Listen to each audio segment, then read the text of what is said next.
जय श्री राम। रानी कुशवा का हाथ जोड़ के प्रणाम सबको।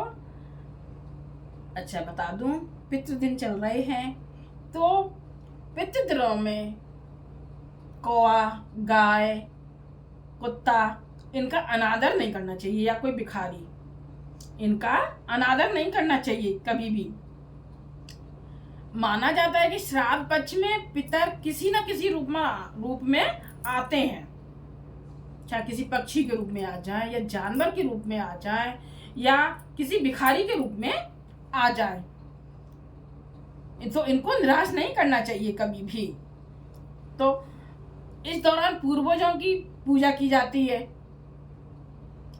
पितरों में, ये श्राद्धों में तो पूर्वजों की पूजा की जाती है, जिसे श्राद्ध कर्म भी कहते हैं। जिसे हम क्या कहते हैं? श्राद्ध कर्म भी कहते हैं। श्राद्ध कर्म कांड प्राचीन काल से होता रहा है, ये हमेशा से होता रहा है। ये नहीं कि अभी से शुरू हो गया है, ये नहीं, प्राचीन काल से होता है। शुद्ध एवं शीतल मन से श्राद्ध कर्म या तर्पण किए जाएं तो पूर्वजों को शांति मिलती है। ये करने से शांति मिलती है, साथ ही उनका आशीर्वाद सदैव हमारे ऊपर रहता है। शास्त्रों के माने तो हम पितृपक्ष के दौरान पितर धरती पर आते हैं। पितृ कहाँ आते हैं? धरती पर आते हैं। इन दिनों में माना जाता है कि पितरों का संबंध प्रकृति से है, ऐसे वैसे नहीं, संबंध प्रकृति से है ना। मान्यता यह भी है कि वह किसी न किसी रूप में हमारे सामने जरूर आते हैं। ऐसे घर में आए कोई भी पशु पक्षी, गरीब, दुखिया आदि का आदर करना चाहिए। तभी हम खाना खिलाते हैं। कोई को भी डालते हैं, कुत्ते को भी देते हैं, गाय को भी देते हैं, तो इनका अनादर करना चाहिए। कभी इन दिनों में तो बिल्कुल अनादर करना नहीं चाहिए, आदर करना चाहिए। सत्कार, उन्हें निराश बिल्कुल भी ना करें। अच्छा चलो आगे भी बता देती हूँ, किन किन मतलब किस किस का कैसे क्या बताती हूँ। कौए का बताती हूँ।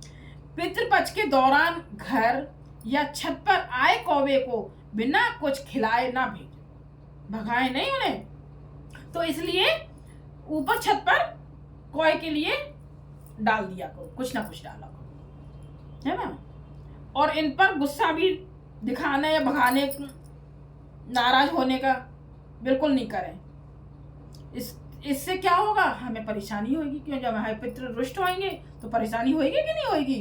परेशानियों का सामना करना पड़ सकता है। शास्त्रों में बताया गया है कि पितृपक्ष के 15 दिन तक पितृण कौवे द्वारा ही अन्न ग्रहण करते हैं। कौवे के द्वारा ही हमारे पूर्वज अन्न ग्रहण करते हैं। और अब तो कौवे मिलते भी नहीं है, कितनी कमी हो गई है। पहले कौवे बहुत थे, अब नहीं मिलते हैं। अब तो ऊपर खाना डाल के आओ तो डला ही रहता है ना। तो इससे उनके आत्मा को तृप्ति मिलती है, साथ ही परिजनों को उनका आशीर्वाद भी मिलता है। हम सबको उनका आशीर्वाद मिलता है। घरों में सुख, शांति और सकारात्मकता का प्रभाव होता है। और कुत्ता, गाय, कुत्ते यम के दूत माने गए हैं। कुत्ते को यम का दूध माना गया है कि नहीं? यम का दूध माना गया है। बता दें कि श्राद्ध पक्ष के दौरान पंचबली भोग लगाए जाते हैं। पंचबली भोग लगाए जाते हैं। इस भोग में कुत्ते और गाय के नाम का भी भोग लगाया जाता है। इसलिए पितृपक्ष के समय यदि गाय या कुत्ते घर में घुस आते हैं तो इन्हें शुभ माना जाता है। अगर गाय, कुत्ता, कौवा घर में आते हैं तो शुभ माना जाता है, समझ लो हमारे पितृ आ गए हैं।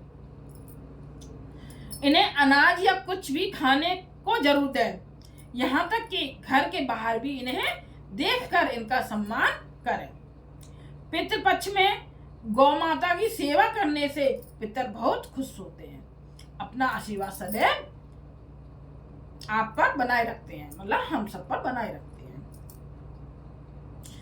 अच्छा, और गरीब, जरूरतमंद है ना, जिसे जरूरत है, गरीब लोग हैं, उनका अंजाम क्या होता है देखो, मैं बता रही हूँ अंजाम, है ना। पितृपक्ष के दौरान घर आए मेहमान गरीब, लाचार, बेबस आदि को न दुत्कार है ना। कुछ लोगों की आदत होती है ना, कोई आ जाए तो बस ये आ गया, ये ऐसे हो गया, वो वैसे हो गया, ये जा नहीं रहा, ये ऐसे कुछ लोगों की आदतें होती हैं। तो ऐसे नहीं करना चाहिए, उनका सत्कार करना चाहिए, आदर करना चाहिए।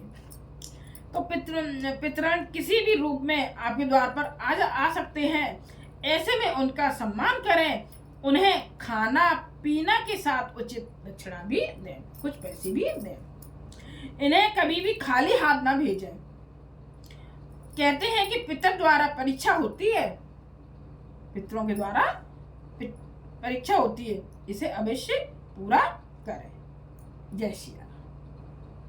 तो हमें पितरों का, कुत्ते का, कोए का, भिखारियों का आदर सम्मान करना चाहिए। हमारे घर में घुस आए तो उनका अनादर नहीं करना चाहिए, उन्हें भगाना नहीं चाहिए, बल्कि उन्हें कुछ ना कुछ खिलाएं।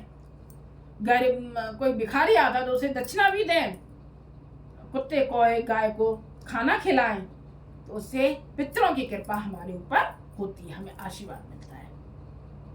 जय श्री राम।